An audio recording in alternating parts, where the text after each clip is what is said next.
Assalamualaikum warahmatullahi wabarakatuh. Perkenalkan, saya Afik dari kelas P2A. Nah, ini ada ya ini saya membuat video ini untuk melengkapi tugas dari Pak Yanuar tentang sistem proteksi. Ya, seperti itu. Langsung saja ya, untuk soal yang pertama dari Pak Yanuar. Itu ada macam-macam gangguan yang biasa terjadi pada pembangkit dan relay apa yang digunakan untuk mengantisipasi. Nah, jadi itu untuk gangguan yang biasa terjadi pada pembangkit itu biasanya terjadi pada generator. Nah, jadi generatornya itu biasanya kan dihubungkan ke rel atau busbar ya. Nah, terus beban dipasok oleh saluran yang dihubungkan ke rel. Gangguan kebanyakan ada di saluran yang mengambil daya dari rel. Seperti itu. Jadi biasanya itu untuk pengaman terhadap gangguan dalam generator itu antara lain dari hubung singkat antar fasa dan sampai tanah, terus penguatan hilang, relay negatif, sequence. Ya, seperti itu. Untuk cara mengantisipasi yang pertama yaitu dengan hubungan singkat antar fasa. Itu tuh untuk proteksi digunakan relay diferensial. Kalau relay ini bekerja, maka selain mentripkan PMT generator, PMT medan penguat generator harus trip juga. Terus untuk cara mengantisipasi yang kedua yaitu menggunakan hubungan singkat fasa sampai tanah, itu menggunakan relay hubung tanah terbatas. Relay ini memerintahkan PMT generator trip, PMT medan penguat mesin penggerak berhenti.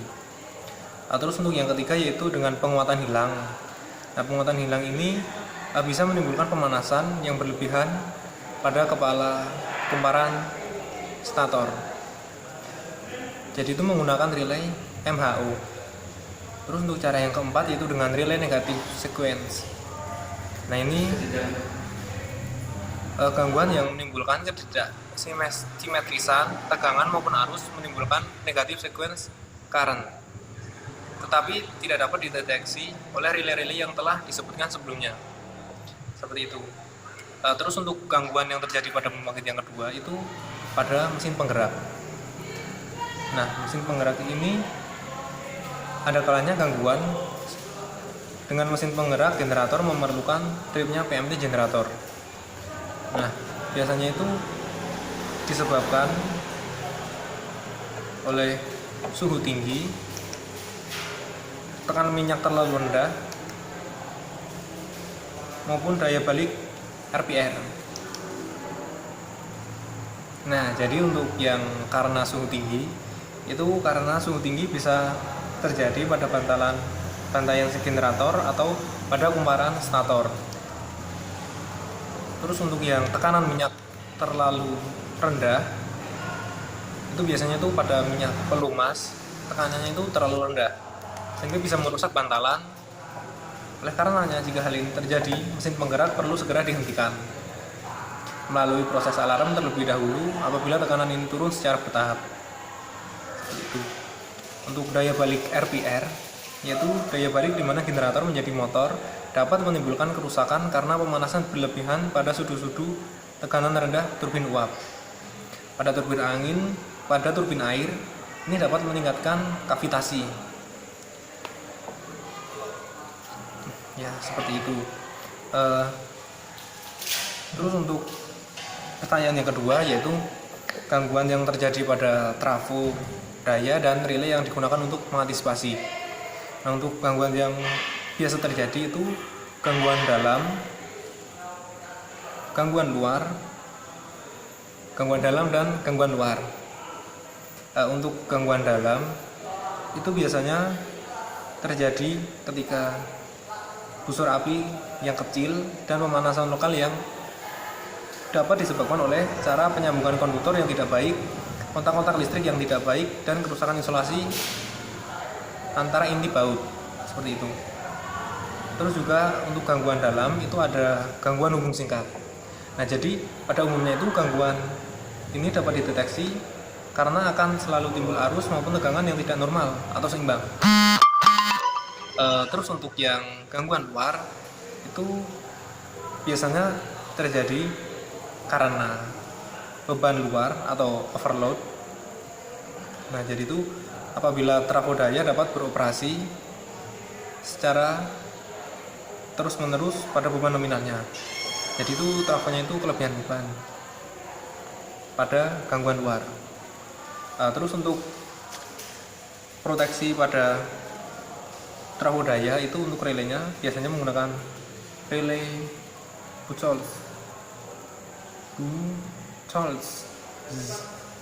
Nah, jadi relay ini itu cara kerjanya itu dipasang pada pipa dari main tank ke konservator maupun dari OLTC ke konservator, tergantung desain trafonya.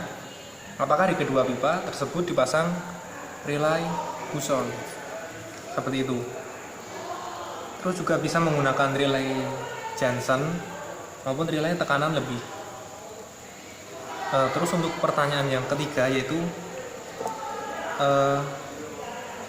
menyebutkan pengertian dari OCR, RPR, OVR, UVR, OFR maupun UFR dan differential relay. Jadi untuk yang pertama yaitu pengertian dari OCR.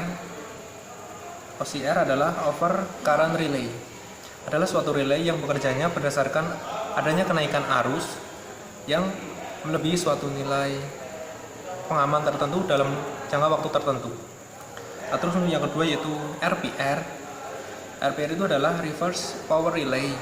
Adalah relay untuk mendeteksi aliran arah daya yang biasanya digunakan untuk memonitor daya dari sebuah generator yang beroperasi secara paralel dengan generator yang lain atau paralel dengan jaringan utama atau grid.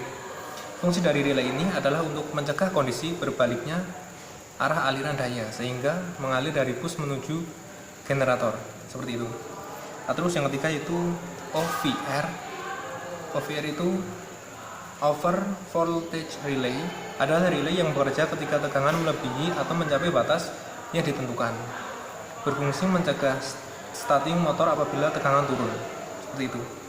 Terus yang selanjutnya yaitu UVR. UVR itu adalah sebentar, masih saya cari.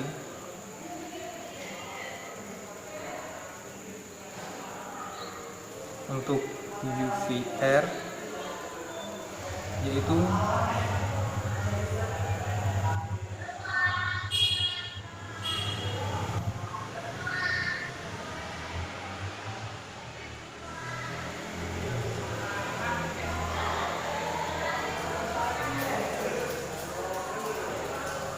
under frekuensi relay. Nah, yaitu relay yang bekerja ketika adanya penurunan frekuensi atau sama dengan nilai setting dengan cara melepas beban-beban. Terus selanjutnya OVR yaitu over voltage relay, yaitu relay yang bekerja ketika melebihi tegangan atau mencapai batas yang ditentukan, berfungsi sebagai pengaman gangguan fasa ke tanah. Selanjutnya UFR atau under frequency relay, adalah relay yang bekerja ketika adanya penurunan frekuensi atau sama dengan nilai setting dengan cara melepas beban-beban. Terus yang terakhir yaitu differential relay.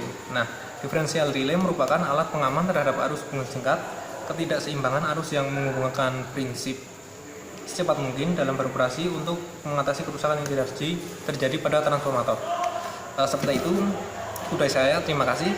Wassalamualaikum warahmatullahi wabarakatuh.